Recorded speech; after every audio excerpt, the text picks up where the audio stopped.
Welcome back to Secrets Exposed. It's always a pleasure to have you with us. You're the reason these stories worth sharing.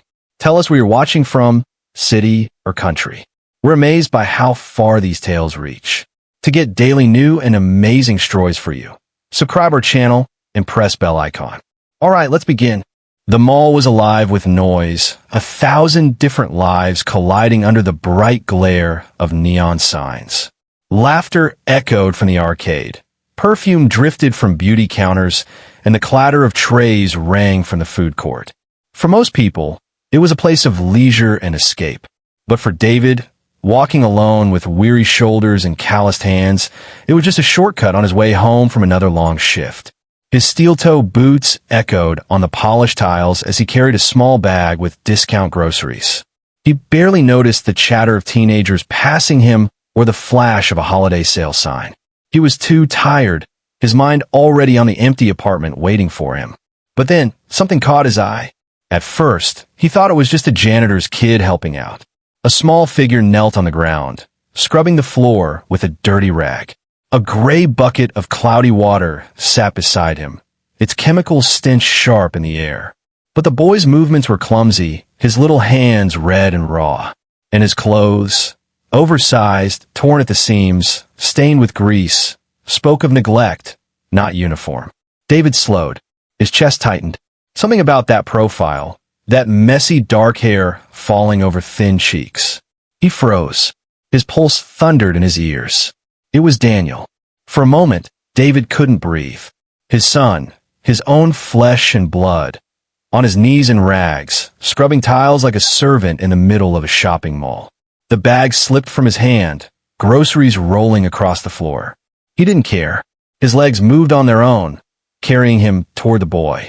"Daniel," he whispered, voice breaking. The boy startled, looking up. His face was pale, thinner than David remembered, his eyes ringed with exhaustion. When recognition hit, those eyes widened, shimmering with unshed tears. "Dad!" His voice cracked, fragile and shocked, as though the word itself might shatter if spoken too loud. David's throat constricted. He crouched down, ignoring the curious glances of passing shoppers. He reached for Daniel's shoulder, but the boy flinched, clutching the rag like a shield. "What are you doing here?" David demanded, his voice trembling between disbelief and fury. "Why are you dressed like this? Who made you do this?" Daniel's lips quivered. His gaze darted to the side, toward the corner where a tall, broad-shouldered man leaned against the wall. The man's arms were crossed, his expression unreadable, but his presence heavy, watchful. The boy swallowed hard, then whispered words that sliced through David like a knife. "Mom sold me to pay her man's debts." The world tilted. David felt the ground fall out beneath him. He staggered back, staring at his son as though he couldn't comprehend the sounds that had just left his mouth. Sold. His son. Like property. Daniel's eyes filled with tears, but he didn't move closer. His body shook with fear, as though invisible chains bound him. David's heart roared in his chest. Rage, disbelief, and agony tangled together until he could barely think. He turned his head slowly toward the man in the corner. The stranger smirked faintly, as though enjoying the scene. Shoppers walked by, oblivious. Some glanced curiously, but none stopped. To them, it was just another odd moment in a busy mall. But to David, it was the moment his world cracked open. He dropped to his knees in front of his son, cupping his face despite Daniel's resistance. His calloused thumb brushed the dirt from his cheek. "Daniel, you're coming with me. Right now." But Daniel's eyes flicked again toward the looming figure in the shadows, and his small voice barely carried over the mall's hum. "They won't let me leave, Dad." David turned his head, locking eyes with the man who stood guard. And for the first time that night, David understood. This wasn't a misunderstanding. It was something darker, something deliberate. The mall's bright lights suddenly felt suffocating. Every laugh and casual footstep around them a cruel reminder that nobody else saw the horror unfolding in plain sight. And in that instant, David knew. His life had just changed forever. The bucket tipped when David moved closer, dirty water spreading across the shiny tiles. Shoppers muttered complaints and stepped around the mess, but he didn't care. His entire focus was on Daniel, still clutching the rag with trembling fingers as though it was the only thing holding him together. "Daniel, listen to me," David said softly, but his voice was shaking. "What do you mean your mother sold you? What debts? What are you talking about?" The boy's eyes darted again toward the man leaning against the wall. Tall, broad-shouldered, shaved head, leather jacket. He looked less like a parent and more like a guard dog. His arms were crossed, expression flat, but his presence radiated authority. Daniel's shoulders hunched under that invisible pressure. "They told me not to talk," Daniel whispered, so quietly David almost didn't catch it. Then his lips trembled, and he forced the words out anyway. "Mom said her boyfriend owed money. She said I had to help pay it back. They brought me here to work." The words sounded rehearsed, as if he had been made to repeat them until he could say them without stumbling. Still, his small voice cracked in the middle, breaking the act. David heard the truth buried beneath the lie, the fear of a child forced into a role he didn't understand. David's hands curled into fists. His jaw tightened so hard it hurt. He turned toward the man in the leather jacket, fury spilling from his chest. "Is this your idea of paying off debts? Forcing a child to clean mall floors? He's 11 years old." The man uncrossed his arms, stepping forward. His boots thudded on the tiles, heavy and deliberate. He stopped just inches from David, tilting his head with a faint, taunting smile. "That's not paid, old man," he said calmly. His voice was low, but it carried weight. "The boy stays." David rose to his feet, the difference in height insignificant compared to the fire in his eyes. "That's my son. You think you could just keep him here like some kind of—" The man cut him off with a small chuckle. "Your ex was right. You were useless. Couldn't keep your family together, couldn't keep your woman, and now you can't even keep your boy." He leaned closer, lowering his voice so only David could hear. "You're worthless." The words sliced through David like a blade. It wasn't just an insult. It was Elena's voice echoing through the years. She had spat that word at him countless times during the divorce. Useless. Worthless. A man who provided nothing but promises. Now, hearing it again in front of his son felt like being stripped of all dignity. Daniel's small body shook, eyes brimming with tears as he watched his father. David forced himself to breathe, to hold his ground. Losing control now would mean losing everything. He crouched again, lowering his voice for Daniel. "Look at me, son. You're not staying here. I don't care what they said. You belong with me." Daniel's lips parted, his chin quivering. He wanted to believe it. David could see the flicker of hope fighting the fear in his eyes. But just as the boy reached a hand toward his father, the man in the leather jacket cleared his throat sharply. Daniel froze. The small hand dropped back to his lap. His eyes lowered in shame. David's heart shattered. He wanted to scoop his son up and run, but the man's presence and the silent threat behind it made every muscle in his body feel like stone. This wasn't a fight he could win in the middle of a crowded mall. Not without proof. Not without a plan. The man's smirk widened, as if he knew exactly what David was thinking. He leaned against the wall again, casual, confident, in complete control.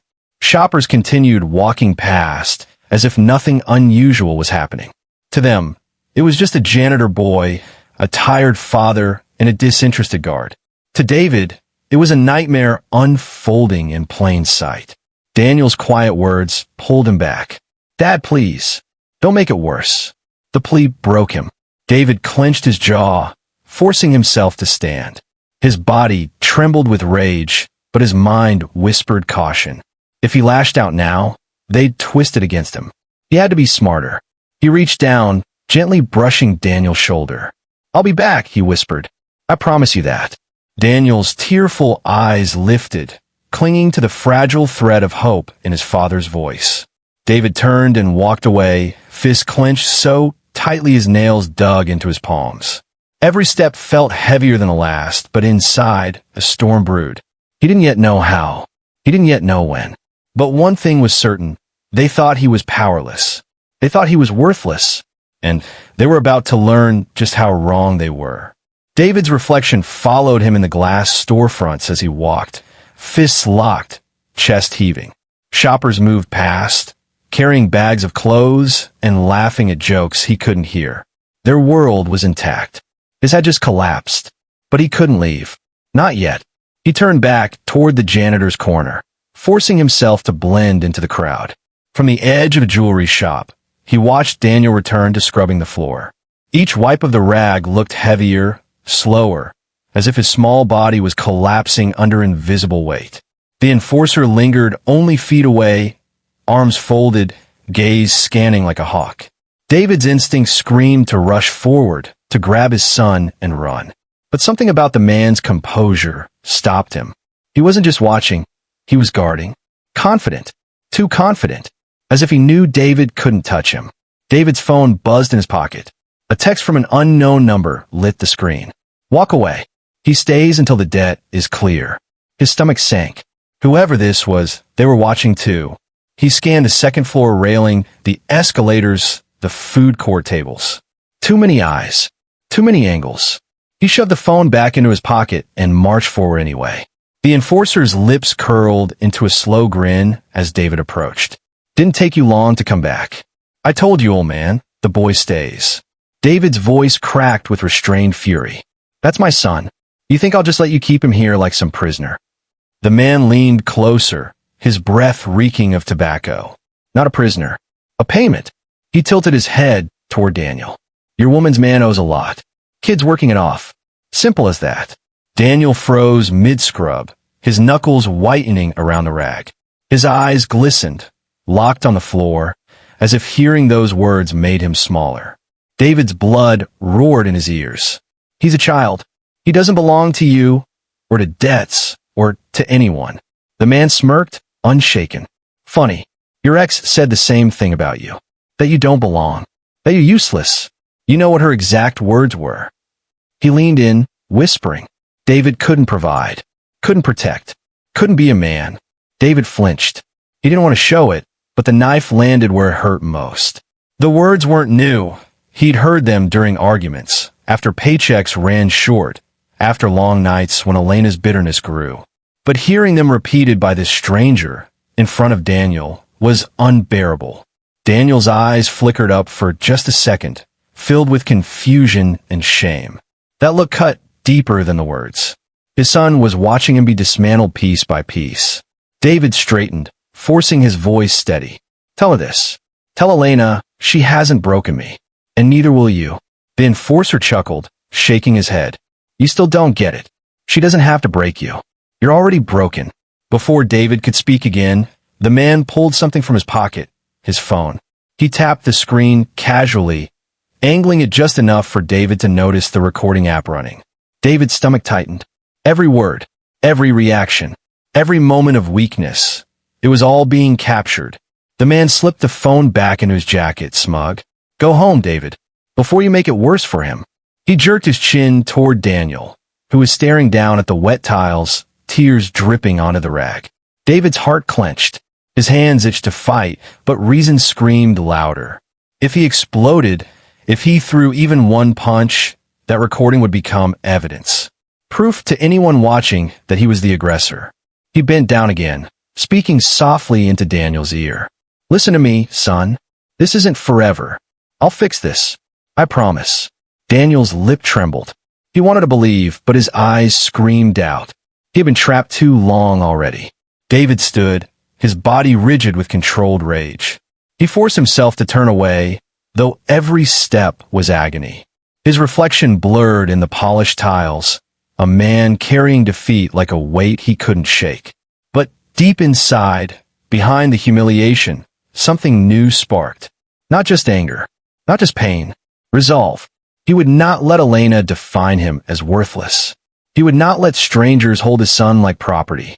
And he would not let this setup destroy him. As he walked toward the mall exit, he whispered under his breath, words no one else could hear. You want proof I'm worthless? Watch what I do next. The night outside the mall was sharp with winter air, but David barely felt it. His body was hot with rage, his mind replaying the words over and over. Worthless, broken, debts not paid. He sat in his truck in the parking lot, staring at his trembling hands on the steering wheel. The enforcer's mocking smirk haunted him, but it was Daniel's eyes that tore him apart. Eyes full of fear. Eyes that had begged him not to make it worse. He couldn't drive home. Not yet. He had to see his son again, away from that man's shadow. An hour later, he waited in a dim cafe across from the mall. The neon sign flickered in the window, buzzing faintly above the quiet hum of late-night customers. A half-empty cup of coffee cooled in front of him, untouched. Every few seconds, his gaze darted to the door. When Daniel finally slipped inside, David's heart nearly burst. The boy looked smaller without the bright mall lights, his oversized hoodie hanging loosely from his frail frame. He slid into the booth, eyes darting nervously to the other tables, like every stranger might be watching. David leaned forward, voice low and gentle. "It's okay. You're safe here." Daniel's lips trembled. "I wasn't supposed to come. If they find out." David reached across the table, covering his son's trembling hands. "Then we'll be quick. I need you to tell me the truth. Everything. What's really happening?" Daniel's chest rose and fell quickly. He stared at his father's rough hands, at the old scars from years of construction work. Then, slowly, his words came out. "Mom said her boyfriend owed money. A lot. She said we had to help. She told me, if I worked it off, it would be better for everyone." His voice cracked. "She said if I didn't, we'd lose the apartment. We'd be homeless." David's stomach twisted. It wasn't the first time Elena had let her boyfriend's mistakes bleed into their child's life. But selling her son to pay debts? Forcing him into labor? Even for her, it seemed impossible. But something about Daniel's tone stuck in his mind. It wasn't just fear, it was rehearsed. The way his words tumbled out felt too smooth, too precise. Like lines memorized from a script. David frowned. "Daniel, did she make you say that?" The boy's eyes widened, and for a split second, his facade cracked. His gaze dropped to the table. Silence. That silence said more than words ever could. David's pulse quickened. He thought back to the mall. The boy's rags paired with brand new sneakers. Clothes that screamed misery, but shoes that didn't match. He thought of the enforcer's phone recording, angled perfectly to capture his humiliation. Something was wrong. Very wrong.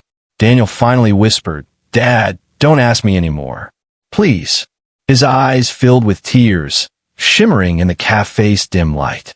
"If she find out I told you, she'll..." He trailed off, choking on the rest. David reached across, cupping his son's face with steady hands. "She'll what, Daniel? Tell me." But the boy shook his head violently, tears spilling down his cheeks. His small frame curled inward, as though retreating into himself. David's throat ached. He wanted to push harder, but he saw the terror in his son's eyes. Forcing him now would only break him further. So he swallowed his rage, speaking softly instead.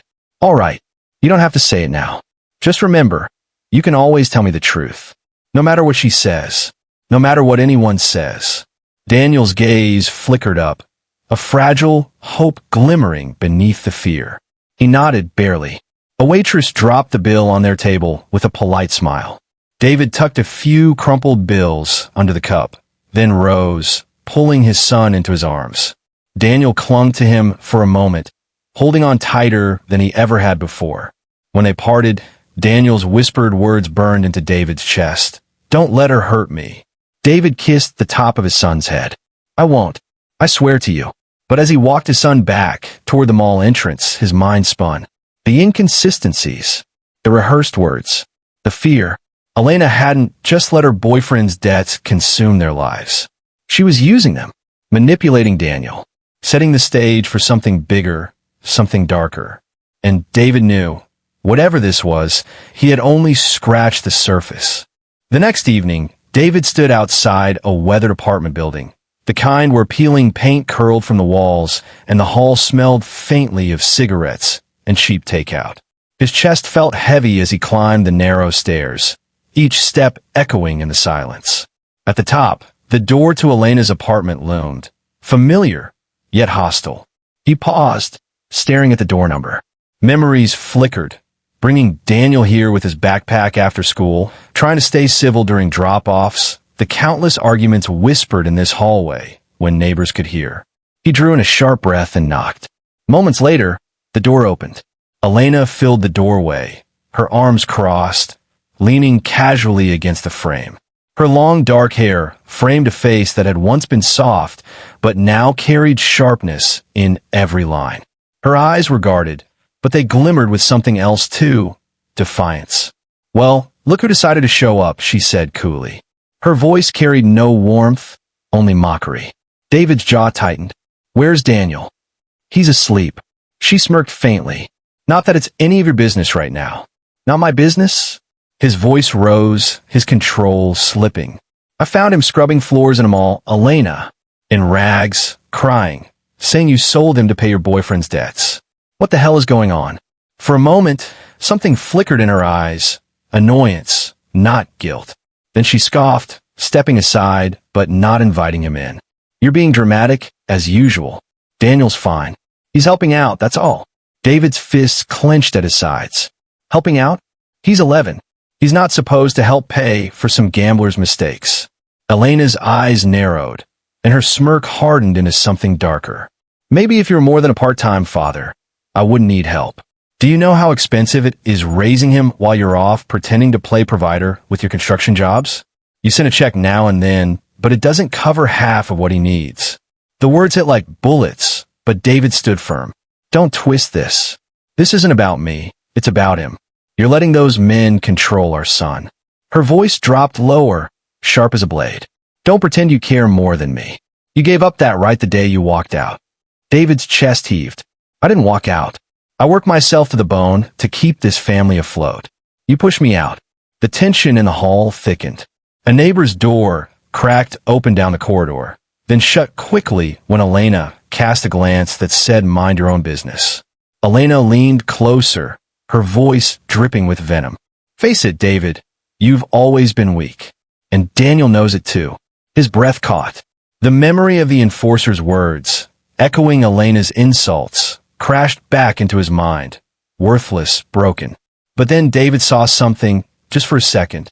Her gaze shifted, almost nervously, toward the living room behind her. He followed it, glimpsing a shadow moving quickly, a tall figure slipping out of sight. Her boyfriend, listening, hiding. David's stomach tightened. They weren't just brushing off his accusations. They were watching, calculating, maybe even recording. "Elena," he said slowly, steadying his voice. "Whatever game you're playing, it's going to end. You think you can use him as some bargaining chip? You think you can drag him into your mess, and I'll just walk away?" "No." She tilted her head, smiling thinly. "Funny. That's exactly what you'll do." And with that, she slammed the door in his face. The sound reverberated down the hallway, leaving David staring at the peeling paint, his chest tight with fury and dread. He pressed a hand against the door for a moment, as if the weight of his son's safety was on the other side. Then he pulled his hand back, trembling, and walked away. As he descended the stairs, one thought carved itself into his mind. Elena wasn't panicked. She wasn't desperate. She was confident. Too confident. And confidence like that only meant one thing. She had something planned. Something bigger than he could see. The following afternoon, David parked his truck across from the mall. He hadn't slept much. The night had been filled with Elena's words replaying in his head, the venom in her voice, the shadow of her boyfriend lurking in the living room. None of it felt like desperation. It felt like design. Now he sat in the driver's seat, engine off, watching shoppers filter in and out through the glass doors. Families with kids and strollers, teenagers laughing with soda cups, couples holding hands. All ordinary, all normal. But David's son was inside those same walls, being treated as anything but. He gripped the steering wheel until his knuckles whitened. If he walked in fists first, they'd call him the monster. If he walked away, Daniel would believe the lies, that his father was powerless. There had to be another way. Finally, he stepped out, blending into the crowd. The mall was alive again. Music from clothing stores, coins clinking in arcade machines, the faint smell of cinnamon pretzels. But David's focus was razor sharp. He moved past the food court, his eyes scanning for the corner where he'd first seen his boy. There he was, Daniel, on his knees again, scrubbing tiles. His hoodie sagged off his thin frame, the sleeves frayed. Each movement was slow, mechanical. Watching him work under the indifferent gaze of strangers tore at David's chest. And there, leaning against the wall, was the enforcer. Same leather jacket, same smug composure, same silent dominance that made everyone else invisible. David stayed back this time, watching. He noticed something he hadn't before. The man's jacket bulged slightly at the chest pocket, the outline of a phone. At first, nothing unusual until the man adjusted it. Just a small shift, but enough for David to glimpse the screen. A faint red light glowed. Recording. David's stomach sank. He turned slightly, pretending to look at a storefront window, but his eyes stayed locked on the reflection. Every movement, every word, every ounce of humiliation, it was all being captured. Not for debt collectors, not for repayment, for leverage. His throat tightened. This wasn't about money. This was about evidence. They want to paint him as unfit, and they were building the case right here, in plain sight. Daniel looked up then, his eyes glassy, his hands trembling around the rag. He saw his father across the hall, and for a moment, hope flickered in his gaze. But then the enforcer shifted, casually adjusting the phone again, and Daniel's head dropped instantly, as if an invisible chain yanked him down. David's blood boiled. He forced his hands into his pockets to stop them from shaking. He needed proof, but rushing forward would destroy everything. So he moved with precision. Slowly, he drifted closer to a kiosk selling phone cases, pretending to browse. From that angle, he could see the device clearly, a recording app running, timer ticking. He fished his own phone from his pocket, angling it as though checking messages. Instead, he snapped a photo, capturing the glow of the red light, the man's careless posture, and Daniel in the background scrubbing. The shutter sound was soft, nearly lost in the mall noise, but it made David's pulse race. He slid the phone back into his pocket, his chest heaving with restrained triumph. For the first time since this nightmare began, he had something. Not just suspicions, evidence, but the small victory carried weight. If the enforcer or Elena discovered he was collecting proof, they'd tighten the leash around Daniel. Maybe worse. He had to be careful, smarter than them. He turned to leave, but before he could step away, the enforcer's voice carried across the tiles, deep and mocking.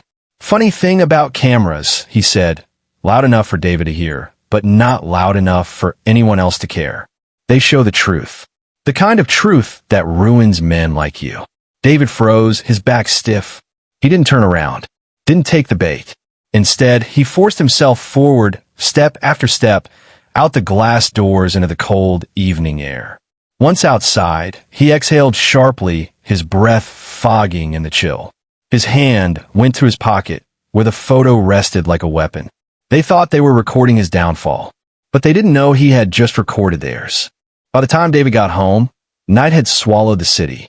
His small apartment felt colder than usual, the hum of the refrigerator the only sound greeting him. He dropped his keys on the counter and sat heavily at the table, pulling out his phone. The photo he'd taken of the enforcer's recording device glowed on the screen. Proof. It wasn't much, but it was a start. For the first time, a flicker of control sparked in his chest. Maybe he wasn't powerless. Maybe he could turn this tide. But then his phone buzzed. A notification lit up the screen, new video uploaded. His stomach sank. He opened it, and his worst fear stared back at him. It was him, standing in the mall, crouched in front of Daniel, his son in rags, crying. The angle was perfect, the audio clear. David's voice shook as he begged Daniel to come with him.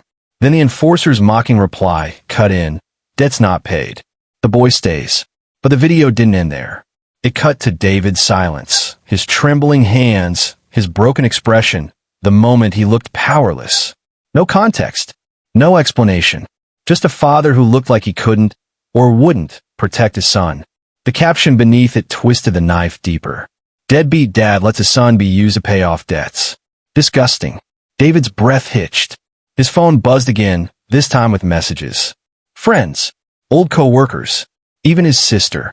"David, what is this? Please tell me it's not true. You're better than this, aren't you?"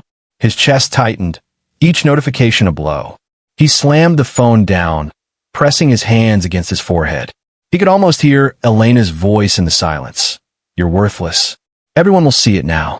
The next morning at work, whispers followed him through the construction site. Men he'd worked beside for years avoided his gaze. Others didn't bother hiding their judgment. Can you believe it? One muttered, just loud enough for David to hear. Selling out his own kid. Figures. Guy was always half a man. David's fists clenched around his lunch pail. He wanted to scream the truth, to show them the photo on his phone, to explain everything. But explanations meant nothing against a video that looked so damning. By lunchtime, his supervisor pulled him aside. Look, David, we can't have this kind of attention here. Take a few days. Sort this out. The man's tone was sympathetic, but his eyes were filled with doubt. David nodded stiffly, shame burning in his gut. He walked off the site, the weight of every stare crushing his shoulders. That night, he sat alone in his apartment, staring at the evidence on his phone. The photo of the enforcer's hidden recording device. Proof that the whole thing was staged. But it wasn't enough. A photo was just a photo. He needed more. His thoughts spiraled, exhaustion mixing with desperation. Then his phone buzzed again. A new message. From Daniel. Dad, I'm sorry. I didn't want to say those things. Mom told me to. She said if I didn't, she'd make sure you never see me again. David's chest constricted. His son's guilt bled through every word. He typed back quickly, fingers trembling. It's not your fault, Daniel. I know the truth. Hold on. I'll fix this. But even as he hit send, doubt gnawed at him. Elena wasn't just manipulating their son. She was building a case, piece by piece, until the world believed her version. And now the world already did. He leaned back in his chair, staring at the ceiling, the shadows thick around him. The net was tightening, pulling tighter with each move Elena made. Still, beneath the despair, something burned hotter than ever. Rage. Resolve. The promise he'd whispered to Daniel in the cafe. I'll fix this. I swear to you. They wanted to make him look worthless. But David was ready to prove just how dangerous a worthless man could be when his son's life was on the line. The apartment was silent except for the faint hum of the fridge. David sat hunched at his small kitchen table, staring at his phone. Hours had passed since Daniel's text, but he hadn't replied again. His chest ached with a mix of dread and fury. Then, at nearly midnight, the phone lit up. An incoming call. Daniel. David snatched it up so fast the chair legs screeched against the floor. He pressed the phone to his ear, his voice trembling. Daniel? Son. On the other end, silence stretched. Then a shaky breath. Dad. Just hearing that voice, small, broken, nearly undid him. David forced himself to stay calm. I'm here. You're safe to talk. Nobody can hear you. Another pause. Then the words tumbled out, fragile and uneven. I didn't want to say those things at the mall. I didn't want to lie. Mom told me what to say. She made me practice it. Over and over. She said if I didn't, she'd send me away forever. David closed his eyes, his hand gripping the phone so tightly his knuckles went white. He wanted to shout, to curse Elena's name, but he knew anger would only scare his son. He steadied his breath. Daniel, you don't ever have to apologize for this. Do you understand me? None of this is your fault. A soft sob came through the line. But everyone thinks you're bad now. The kids at school, they saw the video. They said my dad doesn't care about me. They said you left me to clean like a dog. His voice cracked. I told them they're wrong, but they laughed. Even teachers look at me different now. David's throat burned. He could picture his son's small shoulders hunched in shame, his innocent face crushed under ridicule he never deserved. Listen to me, David said firmly, his voice low but steady. What they say doesn't matter. I know the truth. And deep down, you do too. They can twist videos, they can spread lies, but they can't change who I am or how much I love you. The line went quiet. Then Daniel whispered, I'm scared, Dad. Every time I try to tell the truth, she gives me that look. And I know what it means. If I say the wrong thing, I'll never see you again. David's chest tightened until he could barely breathe. Elena's shadow stretched even through the phone line, suffocating their son with fear. You're braver than you know, David murmured. You've already told me more than she ever wanted you to. That's courage, Daniel. Real courage. A soft sniffle. Do you think it'll ever be over? David stared at the dark window in front of him, his own reflection staring back. Worn, tired, but unbroken. Yes, he said finally, his voice firm with a conviction that surprised even himself. It will end. I'll make sure of it. The boy's breathing steadied a little, though his voice remained small. Promise. David pressed his fist against his chest, as though swearing directly into his heart. I promise. No one will ever take you from me again. A faint noise crackled through the line, muffled voices in the background. Elena's voice. Daniel gasped softly. I have to go. If she finds me with the phone, she'll... He cut himself off, panic clear. David's heart lurched. Okay, go. But remember, son, you're not alone. Not now, not ever. The call ended. Silence returned, heavy and suffocating. David lowered the phone slowly, his hands trembling. He stared at the kitchen wall, rage burning in his veins. Elena had crossed a line long ago, but this, forcing their son to lie, using fear to keep him silent, this was war. And wars weren't won by playing safe. David pulled the photo of the enforcer's recording device back onto the screen. The first piece of the puzzle. But now he had more. His son's confession, the cracks in the lie, the fear behind every word. Piece by piece, the picture was forming. And David knew. The day was coming when Elena's game would crumble. The mall felt different when David walked in the next day. It wasn't the noise or the lights. Those were the same. It was him. His steps were heavier, but his eyes sharper. He no longer entered as a father lost in panic. He entered as a man with a plan. He spotted Daniel immediately, on his knees in the same corner, rag in hand. The boy's movements were slower today, his back hunched as though the weight of the world pressed down on him. The enforcer leaned against the wall nearby, casual as ever, arms crossed. The phone bulge was still there, the faint red light blinking. Recording. Always recording. David's jaw tightened, but he forced himself to stay calm. He approached slowly, making sure his expression was weary, beaten. He had to give them exactly what they wanted to capture. Daniel, he said softly, crouching low. His son looked up, hope flickering in his eyes, but fear smothered it quickly as the enforcer shifted in the corner. David kept his voice low, shaking his head ever so slightly, a signal for Daniel to stay quiet. Then, deliberately, he spoke louder, letting the enforcer's phone catch every word.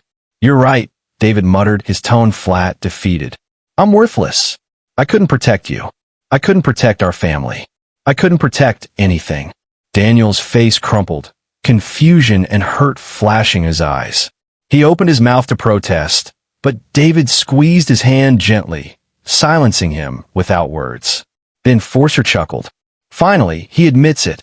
His smug grin widened, as if savoring every second. David forced his shoulders to slump, his head to drop.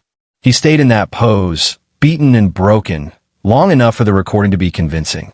Long enough for them to believe they had him exactly where they wanted. But inside, his mind was racing. His other hand slipped into his jacket pocket. He angled his phone carefully, pretending to fumble with it. One quick click, then another. Photos captured the enforcer's phone clearly this time. The recording screen glowing, Daniel in the frame, the enforcer smirking in the background. Evidence. Real evidence. When he looked up again, Daniel's eyes glistened with tears. His lips trembled, whispering so softly only David could hear. Why did you say that? David leaned in close, his voice just above a breath. Because sometimes you win by losing first. Trust me. The boy blinked, tears rolling down his cheeks, but a flicker of understanding sparked there too. The enforcer shifted his weight, clearly satisfied. You see, kid? Even your old man knows the truth. He's nothing. He spat the words with relish. David stood slowly, forcing his hands into his pockets so they wouldn't clench into fists. Yeah, he said, his voice deliberately hollow. Nothing. He turned and walked away, his back heavy with the weight of the charade. Every step felt like a betrayal, like he had carved the word worthless into his son's heart. But he kept going because he knew what they didn't. He'd just flipped their weapon into his own. Outside, the cold air hit him like a slap. He pulled out his phone, scrolling through the photos. Each image was clear, the enforcer's device, the recording app, the red light. Combined with Daniel's confession on the late-night call, The picture was undeniable. For the first time, David allowed himself a thin smile. They thought they were writing his downfall, but he was already writing their undoing. David sat in the corner booth of a quiet diner, the kind where the smell of burnt coffee lingered in the air and the hum of an old jukebox filled the silence. His phone lay on the table, the screen glowing with the photos he'd taken. The enforcer's jacket, the recording device, Daniel kneeling in the background. Proof.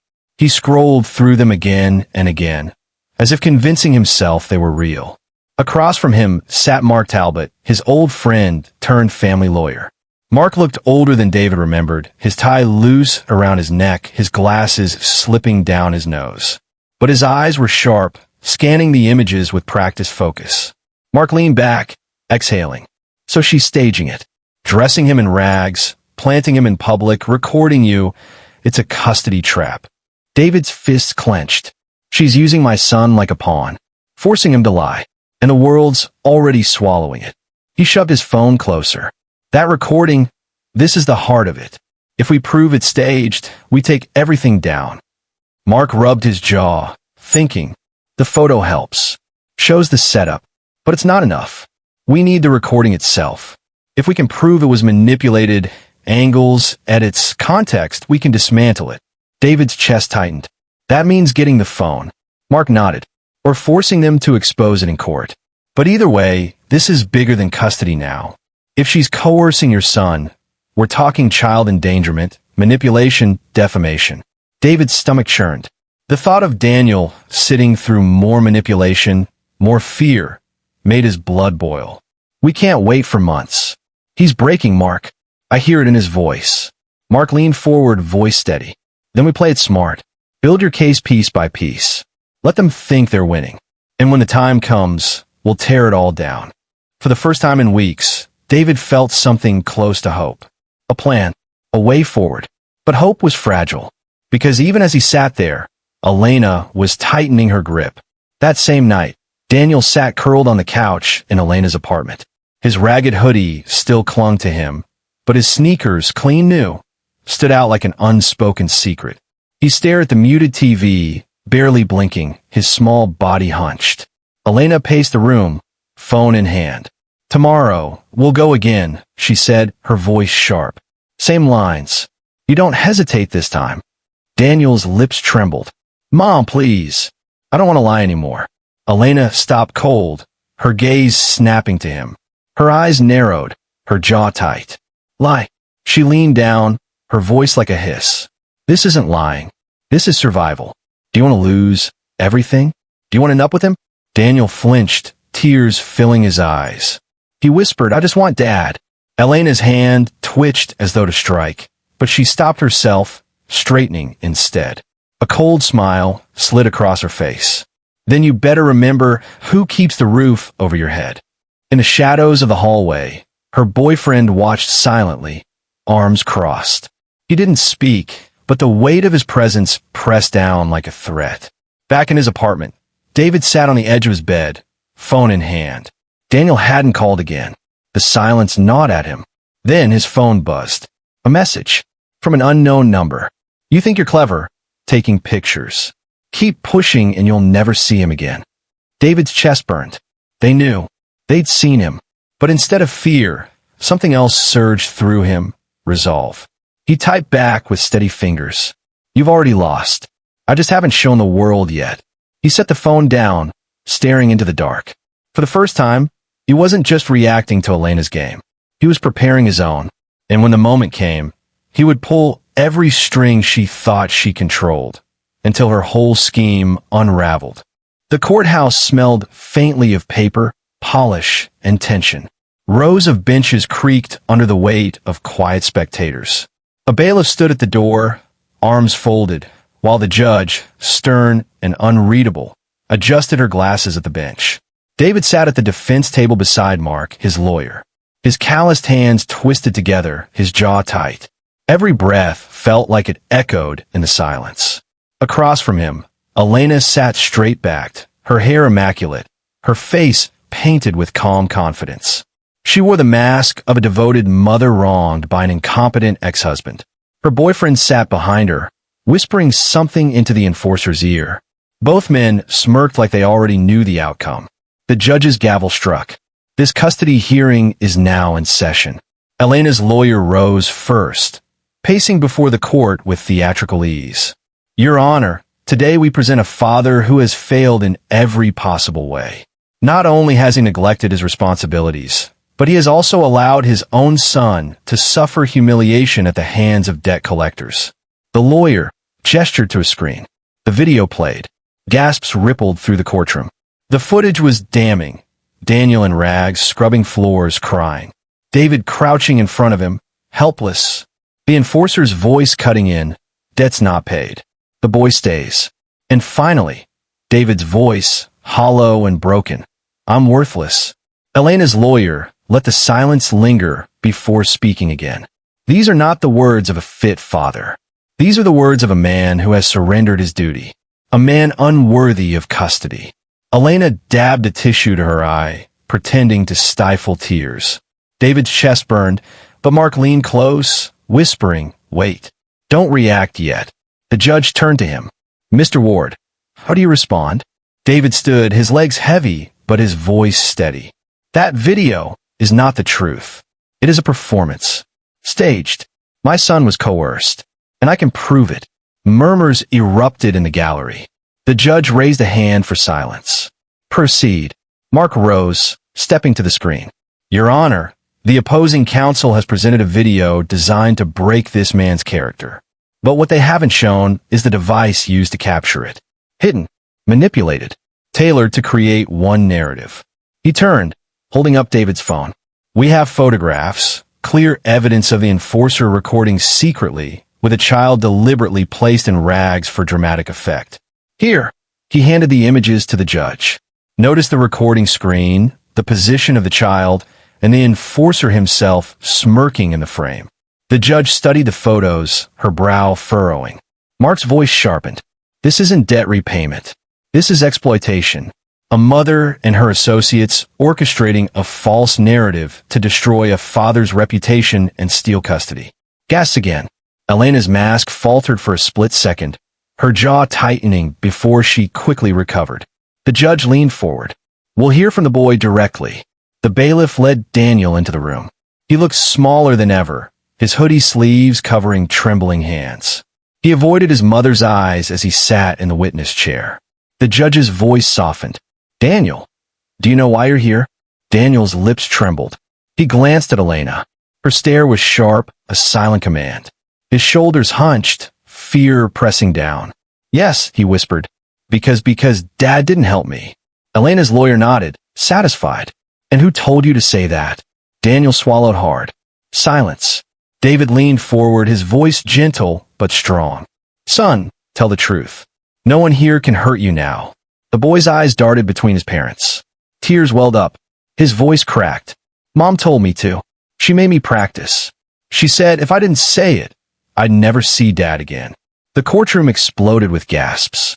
Elena shot up, her face pale, shouting, That's a lie. He's confused. The judge slammed the gavel. Order. Daniel sobbed, words tumbling out between breaths. She made me wear those clothes. She told me to clean the floor. She told me to say he was worthless. His small voice broke. I didn't want to. I just wanted Dad. Elena's mask shattered. Her lawyer scrambled to intervene, but the damage was done. David's vision blurred with tears. He rose instinctively, his voice steady despite the ache in his chest. You've always been braver than me, son. The judge's gaze hardened as she turned to Elena. This court has heard enough. The gavel's echo still hung in the courtroom air as silence pressed down on every bench. Elena's face had drained of color, her hands trembling on the edge of the table. For the first time, the confidence she carried like armor was gone. The judge's gaze swept the room, sharp as steel. This court has witnessed deliberate manipulation of a child, false testimony engineered by a parent, and attempts to weaponize lies in a custody battle. Ms. Elena Ward, your actions have placed your son in harm's way. This court cannot and will not overlook that. Elena's lawyer rose, stammering, Your Honor, if I may. The judge's gavel struck again. Sit down. Gasps rippled through the spectators. Elena's boyfriend shifted uncomfortably in the back, and for once, even the enforcer's smirk had vanished. The judge turned to Daniel, her voice softening. Daniel, you were very brave today. You told the truth, even when it was hard. That matters. Daniel sniffled, his small hands twisting in his sleeves. He nodded, glancing at his father. David's eyes were wet, pride and heartbreak mingling. The judge straightened. Custody of Daniel Ward is hereby granted to his father, David Ward. Effective immediately. Elena Ward is to have supervised visitation only, pending further evaluation. The gavel came down one final time. The sound was final, decisive. David closed his eyes, a wave of relief crashing over him. For weeks, he had been trapped in a nightmare, mocked, humiliated, called worthless. But now, with his son's voice breaking through the lies, the truth had set them free. Elena shot up from her chair, her voice rising in desperation. This isn't fair. He can't even take care of himself. He'll ruin Daniel. The bailiff stepped forward, his presence enough to silence her. She sank back into the chair, shaking, her mask completely shattered. Daniel stood from the witness chair, his small legs trembling.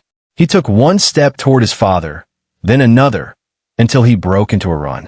David met him halfway, dropping to his knees as his son threw his arms around him. Tears spilled freely as Daniel buried his face in his father's chest. I'm sorry, Dad. I'm so sorry. David held him tightly, his hand cradling the back of his son's head. His voice cracked, but his words were steady. You have nothing to be sorry for. You were braver than anyone. You saved us both. The courtroom blurred around them. The murmurs, the stares, Elena's quiet sobs. None of it mattered. All that mattered was the boy in his arms, safe at last. Mark placed a hand on David's shoulder. You did it, he whispered. David shook his head, still holding his son. No, we did it. Outside the courthouse, the afternoon sun broke through the clouds. David carried Daniel's backpack over one shoulder, his other arm wrapped protectively around his son. The world outside still buzzed with gossip, still debated the video, still whispered about the scandal.